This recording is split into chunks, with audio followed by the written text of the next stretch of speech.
पंजाब 'ਚ ਜਿਹੜਾ ਘੋੜੇ ਖਾਦ ਅਸਰ ਉਹਨੂੰ ਨਾ ਛੋਟੀ ਸਟੇਜ ਤੇ ਤੁਸੀਂ ਕਵਰ ਕਰਨਾ ਹੈ 15-20 ਦਿਨਾਂ ਦੀ ਹੋਵੇ ਨਾ ਜਦੋਂ ਜੰਮਦਾ ਪਿਆ ਹੋਵੇ ਫਿਰ ਉਹਦਾ ਰਿਜ਼ਲਟ ਕੋਈ ਵੀ ਦਵਾਈ ਕਰੋਗੇ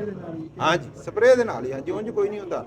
ਹਾਂਜੀ ਤੇ ਬਾਕੀ ਜਿਹੜਾ ਲਾਭ ਦੇ ਵਿੱਚ ਤੁਹਾਨੂੰ ਦੱਸਿਆ ਨਾ ਜਿਹੜਾ ਮੰਜੀਆਂ ਦੇ ਵਿੱਚ ਹੁੰਦਾ ਉਹ ਪਾਣੀ ਦਾ ਹੀ ਮਸਲਾ ਤੁਸੀਂ ਪਾਣੀ ਖਿਲਾਰੀ ਰੱਖੋ ਕੋਈ ਵੀ ਗੰਦ ਨਹੀਂ ਹੋਊਗਾ ਨਾ ਘੋੜਾ ਖਾ ਨਾ ਦੂਸਰਾ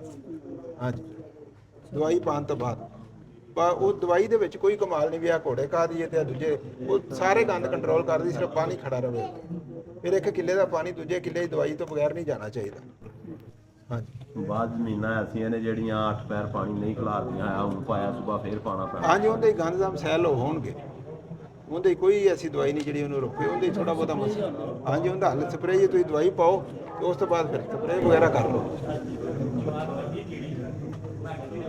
ਆਉਣ ਦਾ ਬਹੁਤ ਸ਼ੁਕਰੀਆ ਜੀ ਤੇ ਜਿਹੜੇ ਬੰਟੀ ਐਗਰੋ ਕੈਮੀਕਲ ਦੇ ਨੁਮਾਇੰਦੇ ਇੱਥੇ ਹੋਣ ਦੇ ਸਾਡੇ ਪਿੰਡ 'ਚ ਠੀਕ ਹੈ ਤੇ ਉਹਨਾਂ ਦਾ ਤਾਰਫ ਤੁਹਾਨੂੰ ਭਾਈਆਂ ਨੂੰ ਕਰਾਉਣਾ ਬਹੁਤ ਜ਼ਰੂਰੀ ਹੈ ਠੀਕ ਹੈ ਜੀ ਭਾਈ ਆਰਫ ਸਾਹਿਬ ਨੇ ਠੀਕ ਹੈ ਇਹ ਭਾਈ ਅਬਦੁਰ ਰਹਿਮਾਨ ਸਾਹਿਬ ਨੇ ਠੀਕ ਹੈ ਜੀ ਇਹ ਦੋ ਭਾਈ ਇਨਸ਼ਾਅੱਲਾ ਖੂਬ ਤੁਹਾਡੀ ਇੱਥੇ ਖਿਦਮਤ ਕਰਨ ਦੇ ਤੇ ਤੁਹਾਡੇ ਕੋਲੋਂ ਵੀ ਖੂਬ ਦਰਖਾਸਤ ਹੈ ਕਿ ਇਹਨਾਂ ਭਾਈਆਂ ਨਾਲ ਖੂਬ ਤਾਵਨ ਕਰੋ ਤੇ ਜਿਹੜੇ ਮਸਲੇ ਮਸਾਇਲ ਨੇ ਇਨਸ਼ਾਅੱਲਾ ਕੰਪਨੀ ਇਹਨਾਂ ਦੇ ਬੈਗ 'ਚ ਤੇ ਕੰਪਨੀ ਫੁੱਲ ਸਪੋਰਟ ਕਰੇ ਦੀ ਕਾਸ਼ਕਾਰਾ ਭਾਈਆਂ ਨੂੰ ਵੀ ਤੇ ਇਹਨਾਂ ਭਾਈਆਂ ਨੂੰ ਵੀ ਤੇ ਤੁਹਾਡੇ ਆਉਣ ਦਾ ਹੀ ਬਹੁਤ ਸ਼ੁਕਰੀਆ ਤੇ ਇਨਸ਼ਾਅੱਲਾ ਜਦੀਦ ਖਾਦਾਂ ਨੇ ਫਾਸਫੋਰਸੀ ਖਾਦਾਂ ਨੇ ਤੇਜ਼ਾਬੀ ਖਾਦਾਂ ਨੇ ਬਹੁਤ ਅੱਛੇ ਰਿਜ਼ਲਟ ਦੇਣ ਦੀਆਂ ਤੇ ਜ਼ਰੂਰ ਜਿਹੜਾ ਉਹ ਸਾਡੀ ਖਾਦਾਂ ਜਿਹੜੀਆਂ ਕੰਪਨੀ ਦੀਆਂ ਇਸਤੇਮਾਲ ਕਰੋ।